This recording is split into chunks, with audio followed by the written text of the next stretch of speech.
Entry number 001. Location: the Wichita River, Oklahoma. Date: autumn 1994. Subject: visual sighting and unidentified biological odor. The ledger is open. Oklahoma in the late afternoon has a specific kind of silence. It's a heavy, dusty quiet that hangs over the red clay roads like a blanket. We were heading toward the Wichita River in my old Chevy, the kind of truck that's more rust than metal, but it's always been reliable. My kids were in the back, the youngest halfway through a crumpled bag of sour cream and onion chips, the smell of salt and stale air conditioning filling the cabin. On the radio, a local station was playing a classic rock track, something by Creedence Clearwater Revival, but it was mostly static, the signal fighting against the dense tree line of Bryan County. We were just a family on a drive, looking for a spot to fish, grounded by the mundane reality of a half-empty Gatorade bottle rattling in the cup holder and the sun dipping low enough to turn the dashboard into a glare of orange plastic.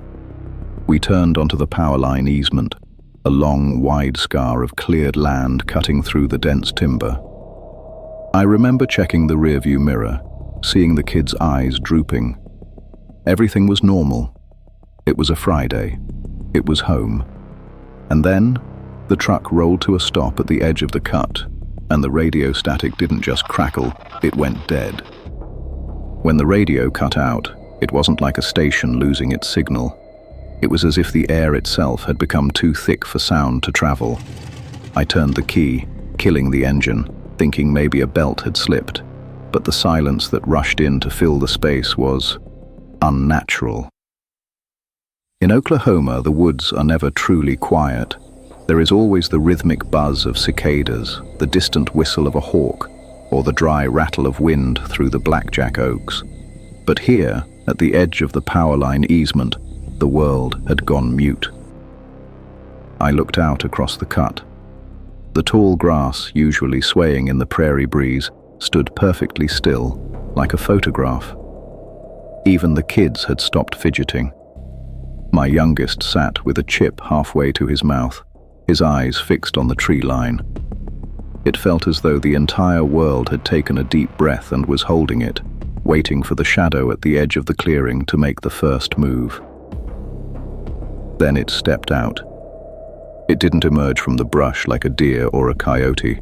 It moved with a heavy, deliberate grace that made my stomach drop. It was massive, easily 7 feet tall, and it crossed the power line cut with a stride that made the distance seem trivial. In the dying light of the sunset, its fur held a deep, bruised crimson tint, a matted, oily red that seemed to absorb the remaining light. It looked like wet, rotting wool, thick and tangled.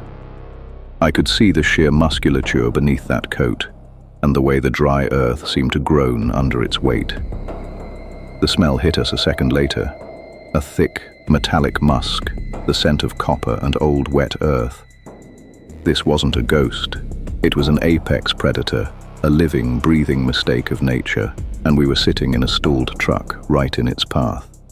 In that moment, the wind seemed to die in my throat.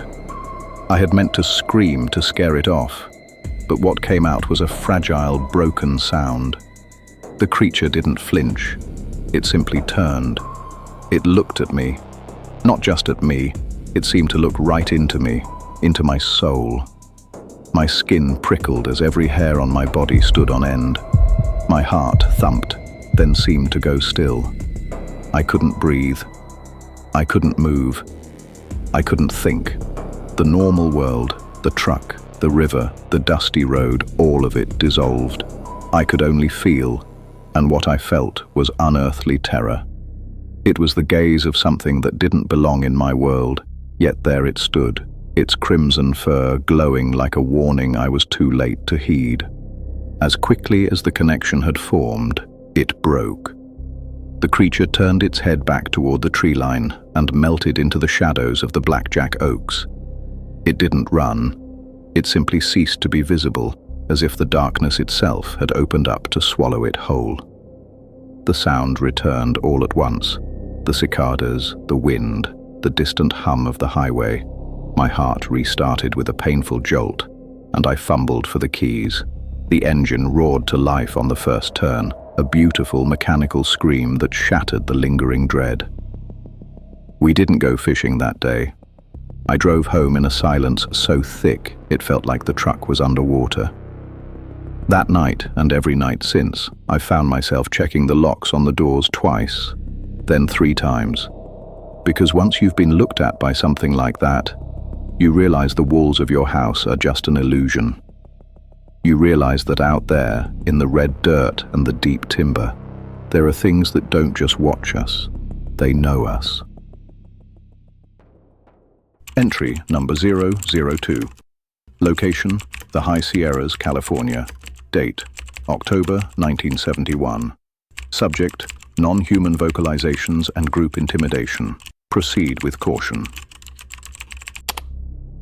The High Sierras are a place of granite and gravity. It's a vertical world where the air is thin enough to make your head spin, and the silence is so profound, it feels like a physical weight on your eardrums.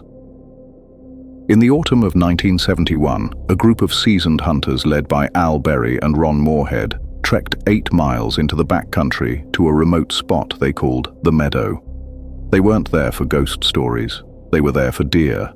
They were men of the woods, men who knew the difference between a bear's huff and a mountain lion's scream, but what they encountered over those nights didn't fit into any biological textbook they had ever read. Imagine the camp at night. The fire is burning low, casting long, jagged shadows against the nylon of the tents. The smell of damp pine needles and wood smoke hangs thick in the cold air. Outside the circle of the firelight, the forest doesn't just go dark, it goes absolute. On the second night, the normal night sounds of the Sierras, the crickets, the rustle of small rodents, simply stopped. It was that witching hour, stillness. The kind of silence that tells your lizard brain that you are no longer the apex predator in the area. The hunters sat in a tight circle, rifles across their knees, watching the tree line. Al Berry had brought a heavy, professional-grade, reel-to-reel recorder. He set it on a stump, the small red power light glowing like a lone coal in the darkness. That's when the sound began to drift down from the granite ridges above them. It didn't sound like an animal, it sounded like a conversation. But the speed of it was inhuman. It was a rapid-fire string of vocalizations, pops, whistles, and deep resonant barks that seemed to vibrate in the hunters' very chests. It was as if 2 or 3 entities were discussing the camp, their voices bouncing off the canyon walls with a metallic, hollow quality. Linguists who later analyzed these tapes noted something chilling. The frequency range and the units of meaning were physically impossible for a human throat to produce. It would require a vocal tract twice the size of a man's and a lung capacity that defied biology. The chatter began to close in. It moved from the high ridges down into the tree line just 20 yards from the fire. One voice would bark a sharp command, and another, deeper and more gravelly, would respond from the opposite side of the camp. They were being flanked. Then came the rock. A heavy piece of granite, the size of a grapefruit, whistled through the air and slammed into the center of the campfire. It sent a geyser of sparks and ash into the air, the smell of sulfur and burnt wood filling the camp. It wasn't an accident, it was a warning. The message was clear: we are here, and you are trespassing. The hunters didn't sleep that night. They sat back to back, listening to that impossible language circle them until the sun finally broke over the peaks. They left the meadow that day, but they didn't leave the fear behind. Once you've heard a voice that shouldn't exist, you realize that the maps we've drawn of the world are missing the most important parts. The ledger is always accepting entries. Have you heard a voice in the woods that didn't sound human? The archive is waiting. Entry number 003. Location: Ben Macdui, Scotland. Date: winter 1925. Subject: psychological pressure and auditory tracking. The file is active. Ben Macdui is the second highest peak in the British Isles.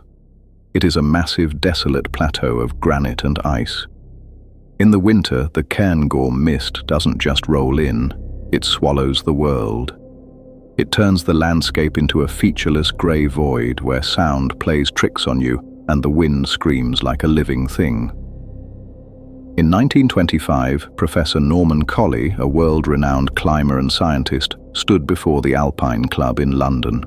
He wasn't there to talk about geology. He was there to confess a terror that had haunted him for 30 years.